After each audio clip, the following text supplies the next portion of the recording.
देश की पहली किन्नर हूँ जो एक जर्नलिस्ट हूँ और हाँ अभी किन्नर अखाड़े में हूँ और जो है महामंडलेश्वर बन चुकी हूँ मैं। तो लाइफ अगर एक बात करें एज अ किन्नर या बोला जाए एलजीबीटी कम्युनिटी, कोई बंदा अगर कुछ प्रोफेशनल लाइन में बढ़ता है पहले तो समाज उसको एक्सेप्ट नहीं करता था।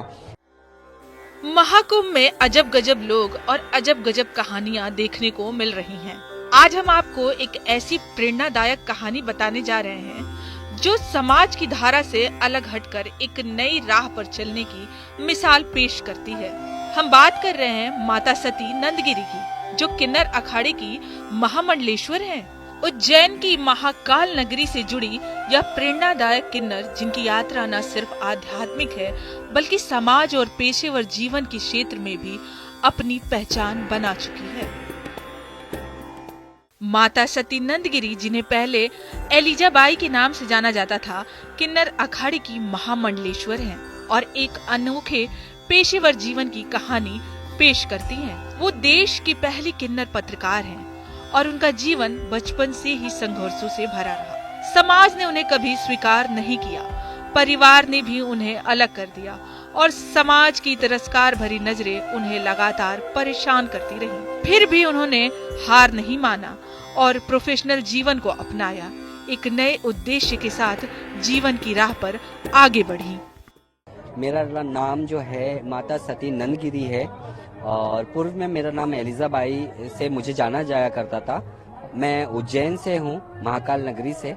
मैं महाकुंभ किन्नर अखाड़े में हूँ। माता सती नंदगिरी ने प्रोफेशनल जीवन में कदम रखा और डेडलॉक आर्टिस्ट के तौर पे खुद को साबित किया। इसके बाद उन्होंने पत्रकारिता की पढ़ाई की और मास कम्युनिकेशन की ट्रेनिंग ली। आज वो एक किन्नर अखाड़े की महामंडलेश्वर हैं। उनका मानना है कि एक समय था जब समाज एलजीबीटीक्यू समुदाय को स्वीकार नहीं करता था, लेकिन अब परिस्थितियां बदल रही हैं और यह बदलाव किन्नर समाज के लिए भी नई उम्मीद की किरण बन रही है। माता सती नंदगिरी का कहना है कि प्रोफेशनल लाइफ में आने के बाद उन्हें समाज से सम्मान और स्वीकृति मिलने लगी, जो पहले कभी संभव नहीं था। उनका कहना है कि महामंडलेश्वर का पद कोई छोटा पद नहीं है, ये एक बड़ी जिम्मेदारी है, खासकर हमारे सनातन धर्म और किन्नर समाज के लिए। जी देखो, मैं देश की पहली किन्नर हूँ जो एक जर्नलिस्ट हूँ और जर्नी की बात करें तो जो एक आध्यात्मिक जीवन रहता है वो हमारा बचपन से। किन्नर जब पैदा होता है किन्नर जब पैदा होता है तो बचपन से ही सन्यासी होता है। क्यों? क्योंकि घर परिवार वाले उनको अलग कर देते हैं या तो वो खुद अलग हो जाते हैं, क्योंकि समाज उसको एक्सेप्ट नहीं करता। तो उनका वंश नहीं बढ़ता, ना उनके कोई फ्रेंड रहते, ना कोई फैमिली रहता है। तो एक तरीके से वो सन्यासी जीवन ही ये करते हैं, पूजा पाठ वगैरह करते आते हैं। हाँ, मैंने उसमें जो है प्रोफेशनल लाइफ चुना।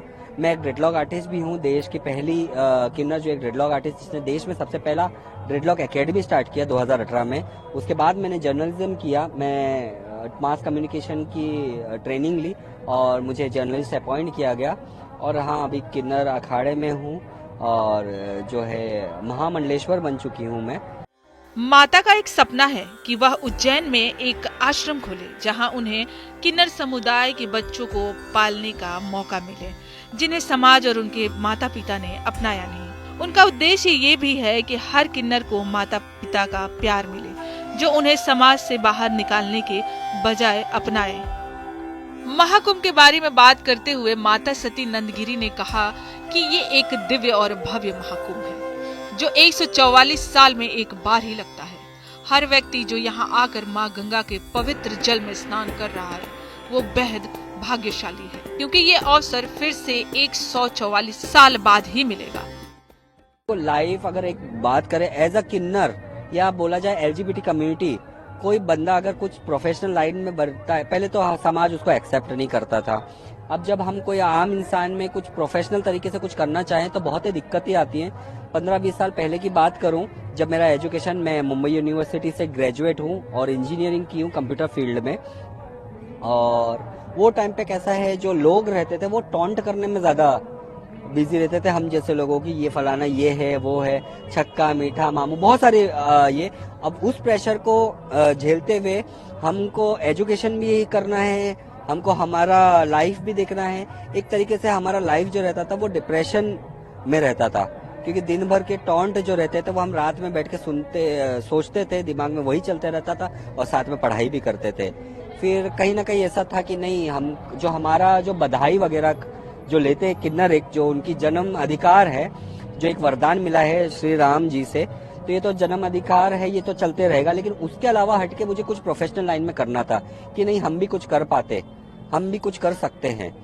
तो मैंने इलेक्ट्रीशियन का कोर्स किया, सर्टिफाइड हुई, फिर मास कम्युनिकेशन की ट्रेनिंग ली, उसमें की, और फिर मैं एज अ जर्नलिस्ट अपॉइंट हुई। और जैसे जैसे एक प्रोफेशनल फील्ड में मैं जब जुड़ी ना, तो लोगों में एक्सेप्टेंस ज़्यादा हो गया, लोग रिस्पेक्ट ज़्यादा करने लग गए, एक लेवल बढ़ते गया जैसे जैसे मैं प्रोफेशनल फील्ड में गई।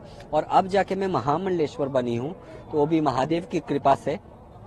तो बहुत ही अच्छा लगता है कि एक जो आम जनता के जीवन में जो एक लाइफ में चाहती थी प्रोफेशनल लाइफ में, उसमें भी मुझे सपोर्ट मिला, और किन्नर समाज में जो एक हमारा जो आध्यात्मिक जीवन है उसमें भी मुझे सपोर्ट मिला। माता ने श्रद्धालुओं से ये भी अपील की है कि वे अपनी सुरक्षा का ध्यान रखें, क्योंकि महाकुंभ में आने वाले श्रद्धालुओं की सुरक्षा उनके खुद के हाथ में है। उन्होंने कहा कि सरकार की जिम्मेदारी तो है, लेकिन अपनी सुरक्षा की जिम्मेदारी भी हमें खुद लेनी चाहिए। माता सती नंदगिरी की ये यात्रा न केवल आध्यात्मिक है, बल्कि ये समाज में बदलाव की एक बड़ी कहानी है। उनका जीवन इस बात का प्रतीक है कि अगर हम खुद पर विश्वास रखें और समाज की बेड़ियों को तोड़ें, तो किसी भी मुश्किल को आसानी से पार कर सकते हैं।